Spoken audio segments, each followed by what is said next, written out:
Welcome to the Advantage Podcast, a monthly unscripted conversation with host David Ashcraft and top leaders impacting our world. Created by pastors for pastors to strengthen our leadership and expand our knowledge and influence. Well, hey guys, it is an honor today to have with us on the Advantage Podcast, Peter Greer. Peter, thank you for taking time to be with us today, and appreciate you very much. Well, that is both ways. Thanks, David. So let me just tell you guys real quick. Peter, I've known Peter now maybe, I don't know, 10, 15 years, but I will say when I would travel around the country for a long time, and I tell Peter this all the time, and I would tell people that I'm from Lancaster, Pennsylvania, then they would always say, oh, Lancaster, Pennsylvania, you must know Peter Greer and Hope International. And so his name was coming up. And this was before I knew of you, but hadn't necessarily met you. And so you have a great reputation outside of Pennsylvania. And so way to go for serving well and faithfully through Hope International. Well, I would get the same question, David, when I'm traveling. Hey, do you know this church, LCBC? So no, appreciate that, and I love that we're having the opportunity to say let's keep growing Lancaster and our heart for the state and our heart for this world. So been a great Yeah, to be on the journey with you. exactly. Well, there's a number of reasons why I wanted Peter to be in this discussion today. Peter, one of the things I appreciate about you is you are a Lancaster, you are a Pennsylvania guy, and I know you have a heart for our region and our area. And so, again, talking to pastors throughout Pennsylvania and some of the largest churches in Pennsylvania, but you are among many things, you're a prolific writer, and I know you do lots of writing. And as we finish up our time together, I want to ask you a little bit more about writing. But one of the books, and as you and I were talking ahead of time, I wasn't sure if it was your most recent book but one of your books was really talking and focusing in on the longevity of leaders and what brings about a successful long-term run for a leader. And realizing that our pastors that we're talking to today, for most of them, they've been in their church for a good while, and they have been very successful in leading their churches and leading their churches well. But wanted to jump in and talk a little bit specifically about what's the value maybe of a long-term leadership position, and then what are some of the qualities, characteristics that you find present in those that are long-term and doing well. So first of all, let me just kind of back up and say, why would even anybody want to be there long-term? Is there value in being someplace long-term? I mean, you're asking someone who's been in his current role for 21 years and whose father was a pastor at the same church for 35 years. So Is that uh, right? I don't know that I knew that about you. So your dad was a long-term pastor. That's that's cool. correct. Yep, yep. In New Yeah. England. I grew up in Massachusetts. Okay, very good. You hope 21 years ago to join this organization. But and maybe taking a step back a little bit is, I do love writing. You mentioned it. I do love writing. And a decade ago, I wrote a book with Chris Horst called Mission Drift, and it was how organizations move away from their Christ-centered mission and identity. And it was an exploration of that. What made the difference in organizations that drifted and organizations that stayed true? Because my guess is we all have examples that we can think of if an organization that seems like over time they just lost their way. They lost sight of what is most important. So that was a decade ago. The publisher reached out and was starting to talk about, does it make sense to do a Mission Drift 2.0? Does it make sense to kind of do a revised and expanded version? And I didn't love that idea. But what I have seen over the last 10 years is that it's not just organizations that lose their way, it is leaders who lose their way. And again, we do not need to pause very long to think about people that we know or that we read or that we studied and to realize they suddenly seem to have made some decisions that are just confusing of this. And so the question for me, using kind of the same methodology, was what makes the difference? What is it that allows some to have a long-term faithfulness in the same direction? And what is it that causes some to lose their way? And the conclusion, spoiler alert on this, is it's the same thing with organizations. It is small compromises compounded by time. That is what leads to drift, whether it is an organization or whether it is an individual. It is small compromises compounded by time. And so I would say to your question, what is the benefit of long-term leadership? I think that's where there's just so much more relationship. There's so much more impact. And there's so much more of an ability to lose your way as you start to take some things for granted. Maybe you stop paying attention to the small habits and disciplines. Maybe you stop paying attention to the small steps. And so I would just say for the pastors that are listening to this, the friends that are listening, there is no such thing as inconsequential small decisions. Every single one matters. And the question is, where are they taking you? Yeah, good. So, Peter, first of all, then it's not necessarily, you can't assume that because somebody's been there long term, they've been successful or they've stayed on course long term. You're saying that sometimes maybe it's even a little bit more dangerous when you've been there long term because you can take things for granted. You can begin to drift, maybe without even noticing it. Yeah, well said. And there's actually this one quote that we found that said, in latter years of ministry, the tendency is to rely on one's own competency, the ability to do things, rather than primarily on God. The tendency over time is to say, I've got this. I really don't need to that. And so, what do you see in long term leaderships? You see influence going up, and you see a commitment to prayer going down. Over time, Mm. you see an ability to be great on stage, but an inability to actually be known deeply in relationship with others. And so over time, you have these gaps in areas that really matter, that are small, and maybe we had them earlier at one point, but over time, we rely on our strength, we rely on our abilities, and that is those stories tend to not end well. And so the question is, how do we yes grow in leadership, yes grow in influence, yes grow in capacity, but yes, grow closer to Christ as we are on this journey. So, Peter, jumping to the end of the story, but then we'll come back and talk about what are some of those smaller missteps. When somebody does drift, when somebody does, you talked about the two, get my hands going the right direction, but the one going up, your leadership influence going up, but maybe the practices or relationship with Jesus and with others that are important going down. Um, did you study the end results, and does it always end in a crash if you're heading in those two different directions, or what is the likely outcome of that? Yeah, it was really quite a time of study to spend 2 years talking with individuals or researching well known and trying to learn from those that, by their own admission, did not have the long term faithfulness in the same direction. And I am enormously grateful for their courage in sharing, for their candor, and for their pleading. And in many ways, I feel like, again, the book of Ecclesiastes, whether it was written by Solomon or someone presuming, writing as if they are Solomon, it is incredible to hear the refrain that Solomon said with the refrain that we heard today is, I missed it. I missed it. I missed what was most important. And I achieved a lot, but it was not worth the price. And again, the kind of deep dive in the example of Solomon, you're not going to find anyone where there is a bigger divide between knowing and doing. You read the Mm, Proverbs and you see what he knew, and then you look at his life and saw what he did. And there is this same issue that we're talking about. It is a growing gap between knowing and doing. And so I would just say, like, beware that gap. Beware. And when what we know to be true does not match the way that we are living, there should be some blinking red lights. Pay attention, pay attention, pay attention. Because again, end of his life, he looks back and says, I missed it. I just missed it. So, yeah, an yeah. ancient story with a lot of modern relevance. Be careful of that gap between knowing and doing. Yeah, good. So, Peter, I can't imagine anybody, any leader, any pastor wanting to fail at the end. And I know that we all get so tired, at least I get so tired of hearing people say, oh, another pastor, another church leader, ministry leader has failed.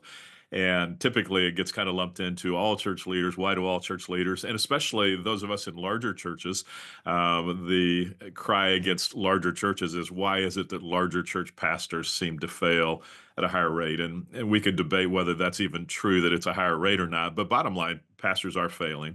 And I don't think there's a pastor listening that wants to fail in the end. And so you talked about a series of small missteps. And so um, let's talk about what are some of those missteps. And I have a feeling, based on what you said already, they're going to be pretty basic, and we're all going to go, "Oh yeah, oh yeah, oh yeah, I knew that." And yet, we've got to be reminded of that over and over, don't we? Because that's why we misstep, is they're there in front of us, but we just mess up. So, can you give us some of the things that you found, or some of those missteps? Sure. Sure. And David, I have to add a giant kind of disclaimer on this is um, I go on the writing journey because I want to learn and grow. And so I never approach any subject as I've figured this out. I approach subjects as I want to learn from this. And Mm, the reality is I look around at people that are people that I deeply respect and admire who have made some incredibly compromising decisions that impacted them, that impacted their family, and I believe impacted the collective credibility of the church in the world right now. mm, Like there is no such thing as one leader that loses their way that does not cause shrapnel on those that are closest to them, on their local community, and on the broader collective credibility. So yeah, I don't want that to be, but I yeah, believe Robert Robinson in his hymn, Come Thou Fount of Every Blessing, I think he nailed it. He said, prone to wander, Lord, I feel it, prone to leave yeah, the God I love. He wrote that when he was 22 years old. And I think that refrain is so true. And then I read about Solomon, wisest, incredibly successful, and yet he lost his way. He literally asked God for wisdom. God granted him wisdom, and yet he still lost his way dramatically, causing incredible impact. You look at what happened to his family, you look at what happened to the nation, there is real significant harm that happened. And so I approach this one as, Lord, help me. I know I am prone to wander. Help me not to make a mess of things. Help me not to do it. So I hope the book is helpful to others. It has absolutely been help to me and that's made good. some significant impact. So again, no seed of judgment. And when I read stories of Yeah, individuals that lose their way, it is not, I can't believe they did that. My response is, that so easily could be my story too. Lord, yeah, here's my heart. Take and seal it for the courts above. Like constantly coming back. And so what are some of the practices? What are some of the things that we discovered? And I love what you said. It's nothing new. It's nothing new. But step number one is actually believing that there is vulnerability in all of us. Did you know that those that didn't fail well thought it would never happen to them? That is one mhm, of the hallmarks. So there is no hubris having this conversation. There is a humility saying, it could happen to you, it could happen to me. Lord, help me. Number two, it was regularly reflecting on what in the book of Psalms talks about teach me to number my days. This is like a concrete and practical exercise. And maybe this is a little bit odd, but I wrote my eulogy. And that is quite an activity. But I wrote it. It was Saturday morning, and I got like teary writing this. And guess where it is now? It's on my calendar. Every birthday, I read my eulogy. And there's something about teach us to number our days that just brings us back to what is most important. And if you write your eulogy, there are some things that you will notice are going to be missing from that. And it's a lot of what David Brooks talks about the resume virtues versus the eulogy virtues. That is going to cause us to live differently. David, I remember your sermon about your father and his mm, passing and the cardboard box on that. yeah, Teach us to number our days. And I think yeah, that shapes us. So, again, and then it gets to the practical pieces. We found that those that had a personal, vibrant prayer life, there was a different level. And I think we make different decisions if we wait 24 hours and spend time, as Terry Looper says, getting neutral. We're going to make different decisions as a yeah. result of that. I could go on, but you're totally No, those are great. small steps. And small steps matter. Do they take us to a place that we want to end, the destination that we desire of long-term faithfulness, or do they slowly take us in a different direction? So that's at the end of the day what it matters. What we do today matters in our long-term story. So let me go back to the first one. Just that acknowledgement that I can fail, that I am equally susceptible as anybody else. So, what would keep somebody from thinking they could fail? Dig a little deeper with that one for us. And why would I think I couldn't fail? Or what do you see in people that don't seem to be willing to acknowledge that? Yeah, well, David, I know you've had time with Jim Collins, and his writing has impacted a lot of us. I feel like his greatest work is not always there. We think of Good to Great or Built to Last. My favorite book of his is How the Mighty Fall. Yeah. And he wrote that after doing these case studies of these incredible organizations and then almost discovering, oops, like their path changed. And he has 5 steps in that. And step number one is hubris born of success. Hubris born of success. And I think that there is a danger that, again, who you're interacting with, who's listening, there is success that they've achieved. They have done something to build, to create, to inspire. And I believe that success is a far more dangerous place to be spiritually than failure. And we all know that. We all know that when we have a moment of failure, there is a humility, there is a dependence, there's a prayerfulness that happens in those moments that is a little harder to come by when look at what is happening. And so I would just Yeah. say, like that one, beware of hubris born of success. That is a dangerous place. And the opposite of that is today, Lord, holy desperation. Am I living with a holy desperation? God, I don't know what to do today. Would you help? And so I think that really the posture that we start our day matters. And this is an ancient practice, but I think there is something that we have lost in a lot of church traditions about praying in a place of comfort versus praying in an intentional place of discomfort. There's something about a what we learned from Daniel. It gives us a detail. He would go and he would pray, and he did it on his knees. And that, Mhm. my growing up, that was not ever a part. But there's something about a physical posture that I think shapes our heart in a position of, Lord, I need you today. And so, yeah, that posture, Yeah. literal or yeah, kind of just as a metaphor, I think that matters a lot. So interesting that you're almost linking that daily prayer with also that spirit of humility and expression of God, I need you. I can't do this on my own. Let me go back and just ask you a little bit, Peter. So, when we experience some success, we want to enjoy it a little bit. And I don't mean enjoy it as in sit around pat me on the back kind of thing, but what's the balance between okay, I have experienced some success. Again, all the pastors that we're talking to today are in the top 5% as far as leading churches, maybe even the top 1% of all churches in the country.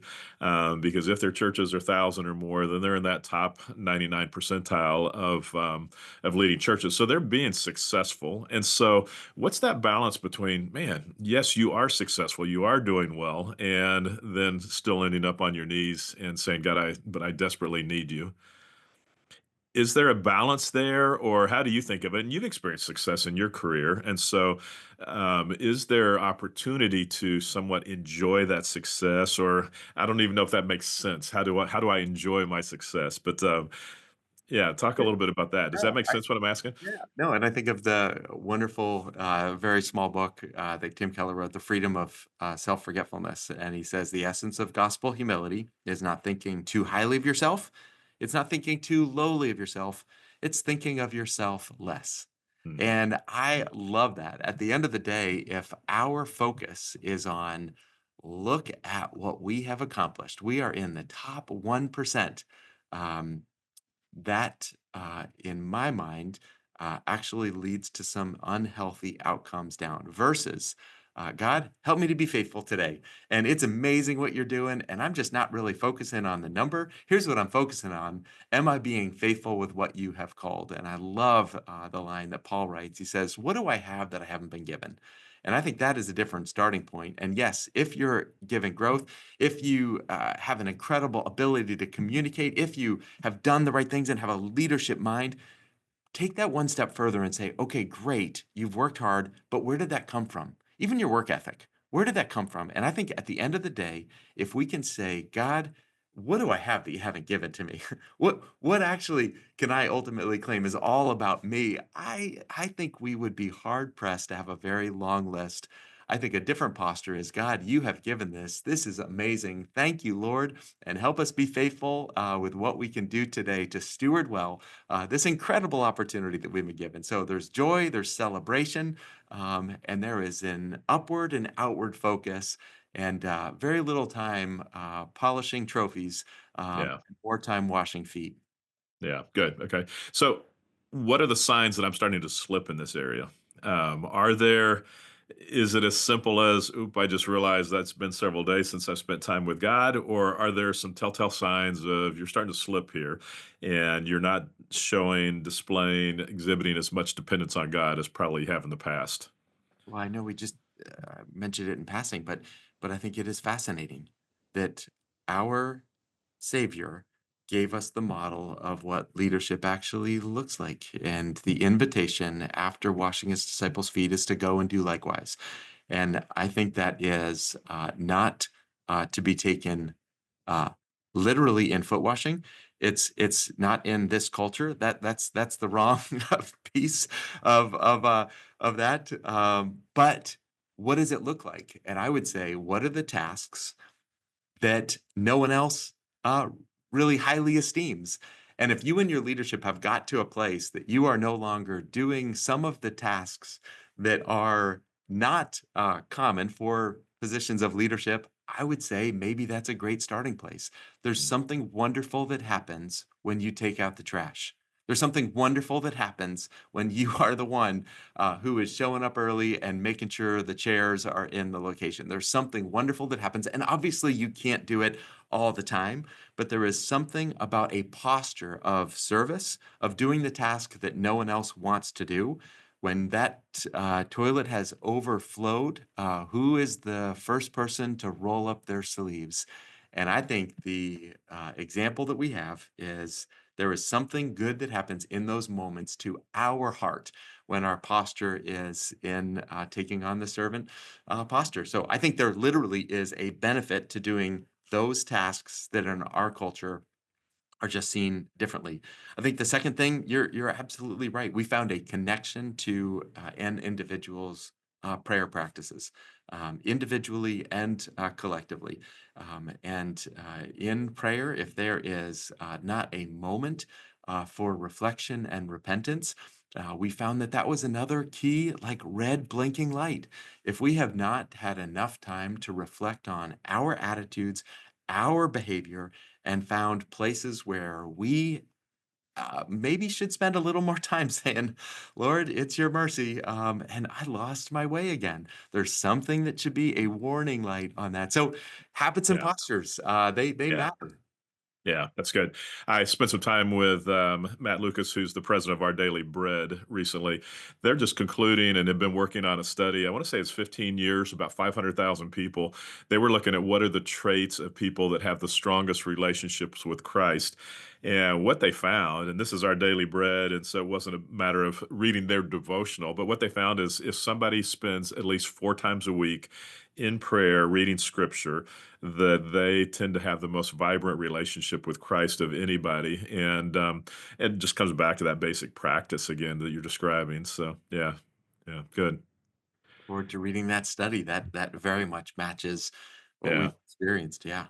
Yeah. All right. So first one was just the small habits. You had a second one, which was I'm trying to go back to what your list was when you gave us. So do you remember what your second one is you gave us? Sorry, David.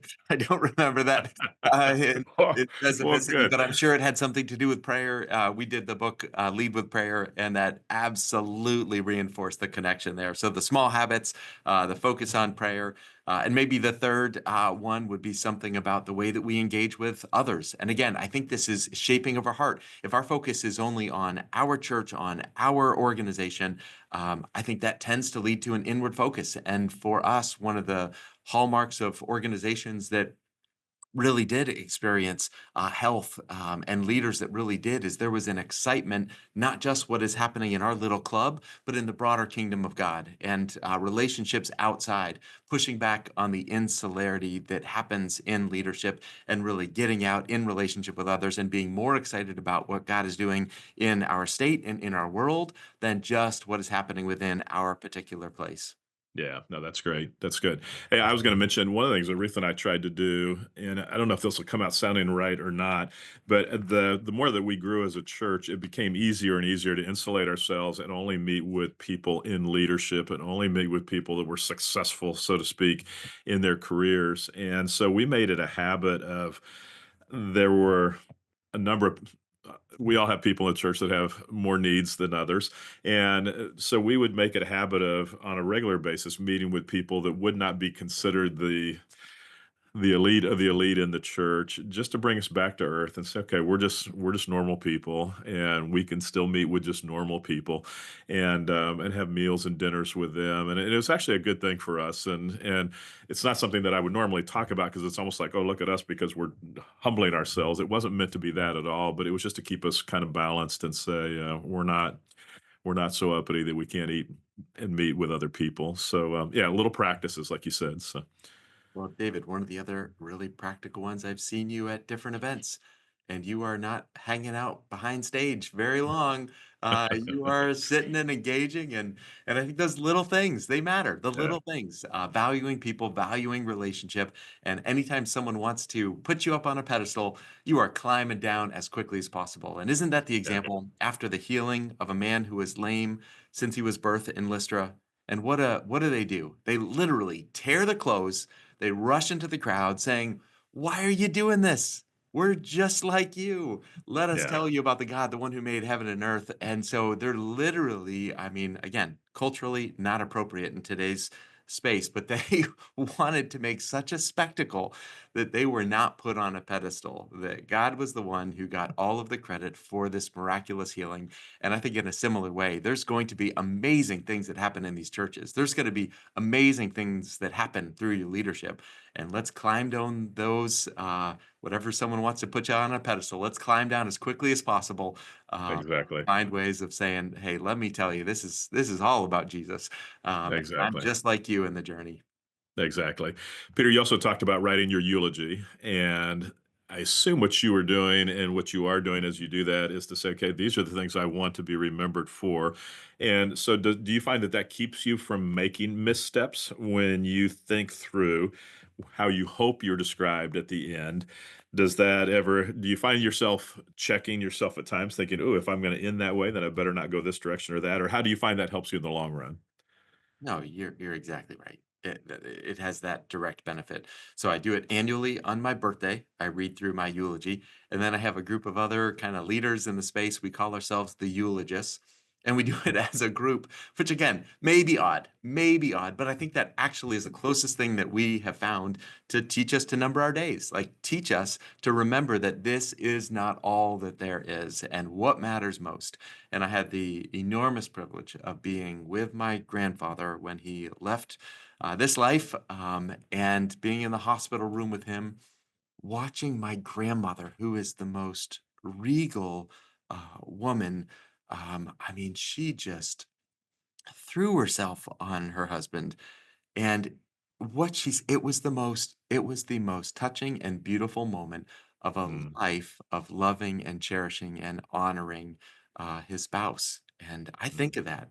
And so one of the things that I want to be true is that the people that are closest to me, yeah, it's great if I talk about, helping people all around the world. If my wife and kids do not feel that they were loved unconditionally, I have not failed. There is hypocrisy to care about people far away with not also caring about people that are closest to me. And yeah. so, yeah, it changes the decisions you make. It changes the way that you live, and it reframes what matters most. Yeah, I've heard it said that there are probably a number of people that can change the world and carry the leadership roles that we're carrying, but there's nobody else that's been assigned to be the husband of my wife, of Ruth, or the father of my kids, Justin and Ashley, and our grandkids, and things like that. So, yeah, it's understanding the order of those things. Peter, you also talked earlier about just pausing 24 hours and saying, okay, if I wait 24 hours, am I still going to think this is a good decision later on? And so, is that a practice that you try to carry and slow down, or is that just something that you keep in the back of your head, or what is your practice from that standpoint? So, my guess is there's a similarity to everyone that is listening, but there are more opportunities to than time. There are more good things that we could do than time to do them all. And my default posture is to say yes immediately, whatever the request is. Would you go and do? Yes, I would love to. And you don't realize that with every yes, there is a corresponding no. There Yeah. is a cost that is paid, and so the question is, what is a process that can help you? And for me, it was slowing down. So yeah, I wait 24 hours before responding to any type of request. And personally, I have a travel cap. I know how many nights I'm away from home. And for me, that's my currency at this stage. We have 4 kids. We have now launched 2, but 2 are still at home. And that is my currency, is how many nights I travel. So I've got a set number, and slowing down, doesn't matter what the invitation is, slowing down and say, can I do this? And there's a greater cost for being away on weekends, by the way. That one counts double on that, because it is a significant impact. And so yeah, just slowing down, making sure you're clear. And for me, literally looking at the spreadsheet that says, how many more nights do I have this year? And is that the right way to spend them? And that has allowed me to make better decisions and to say switching some of the default yes to the default no, so that my presence, I am home. And that matters a lot to me, especially at this stage of fatherhood. Which I love that because it just shows we can control our calendars and we can say no. It is okay to do that. We don't have to say yes to everything. I've said this before, but one of the things our board at LCBC learned years ago is we would bring up a subject in a board meeting, would talk about it, would all get excited about it, would make a decision that night, and then would come back the next month and go, oh, that wasn't such a good decision. And when we talked about why we were coming back, changing our minds, a couple of things. One would say, well, we went home and we prayed about it more. We had time to reflect. Most of the time we probably went home, talked to our spouses. They said that was a terrible idea. And so then the next month we came back and changed it. So we made a policy to say, let's not make a decision the first time it comes up. Let's wait, think about it for a month, talk to our spouses, reflect on it, and then make a decision. So yeah, there is such wisdom in saying, let's slow down and be careful and not make spur of the moment decisions that way. Yeah. Mm. That's good. Yeah, well, Peter, I appreciate you so much. I think you're a leader that is living well and modeling well for us. And I love your posture when you talked about writing, of saying, how do I learn myself? I'm not writing this because I've succeeded at this, but instead I want to learn about it. So talk about writing real quick, because again, we've got guys that are great communicators and probably have content that they sometimes think about putting into a book. So what even caused you to jump into the world of writing, and any practical tips you can give us? Yeah, so writing was not part of my long-term plan, but I was on a hike with 2 individuals, Donald Miller and Jeremy Cowart, and I was talking about, they were asking what I do in my job and talking about global poverty alleviation through small business creation and missions, and how that intersects with our care for individuals in poverty around the world. And almost as a passing, Donald Miller said, "You should write a book about it." And Jeremy is a photographer, and he said, "You should include Jeremy's pictures in it." And he made it sound so easy. And It always sounds easy, doesn't it it? Yeah. does. And it turns out it's not that easy. But shortly afterwards, I was in Afghanistan, and I was on a helicopter in northern Afghanistan, and just saw Christian missions done in such a harmful way. This is Mhm. before when Helping Hurts came out, but it was just so clear. It was good intentions and bad results, and it was creating this unhealthy cycle of dependency. And so I was like, I got to start writing. So I started scribbling on the back of my business cards. I didn't have a notebook or anything, but I did have some business cards. I started scribbling, doing this outline for a book, and I got back and gave it to my friend Chris, who was working at Hope, and said, "This is a book. This is a book." And he's like, "No, Peter, those are illegible scribbles. That is all that this is." But that turned into our first book, "The Poor Will Be Glad," and we did include Jeremy's pictures in it. And that was a way of us trying to help the church understand and maybe think differently about global missions. And what I learned from that are a couple things. One is I love the process of writing. It actually brought great joy. It clarified my thinking on that. And whether or not any books sold, it was a valuable use of time.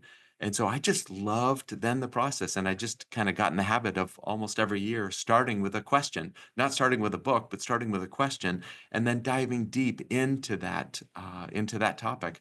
And so, again, some have done fairly well, some have not. But that to me is not the primary purpose. I love learning, I love growing. And so, I guess that is the first thing that I would say is if you are writing to have the next purpose-driven life, that does not happen very often. Yeah. That is probably not the right motivation. Yeah. But if there's something that you have been thinking about, that you want to learn about, that you want to refine your thinking, that is a great thing. Second thing is just the daily habit. You got to write some words, and whatever your schedule is, you got to put time on the calendar, and don't go and start editing from page one again. You just got to keep getting the content out. For me, I've dedicated plane time for writing. So I mentioned I'm going to Burundi next weekend. I got a lot of plane time, and I know what I'm going to be writing on that. So just have the time, have the place. And then the third is I believe that the world of publishing has changed dramatically. And self-publishing is a perfectly respectable and great option. In some ways, there's some benefits to that as well. You don't have to wait a year before the book actually comes out. You can finish it and it can go out. And so some of the books we've self-published, some of them we've used a formal publisher. But all of that, I think, is downstream from, do you have the time set aside? Do you have the curiosity? And are you able to make incremental process? We always hire an editor and to make sure all of the thoughts kind of fit together. And so I've had the great privilege recently of working with Jill Heisey, who just is a master weaver. I work with other authors, so we kind of do, I'm a co-author, not an author, but we love, and she does just a brilliant job weaving and connecting and adding to that as well. So time, space, and a great editor, and then explore Kindle Direct Publishing, or you can go with a formal publisher, but some great options. And yeah, it truly has. It's been a great process that we've been on. Yeah, learning and growing. And how many books have you written now? Like you're at 15, 16, aren't you? Somewhere in there? Yes, yep. So How Leaders Lose Their Way comes out September 16th. So I think that's number 16. Yep. Yeah, good for you. Cool. Peter, thank you. Appreciate your time. Appreciate you. And thank you for spending time with the Pennsylvania pastors. We appreciate it very much.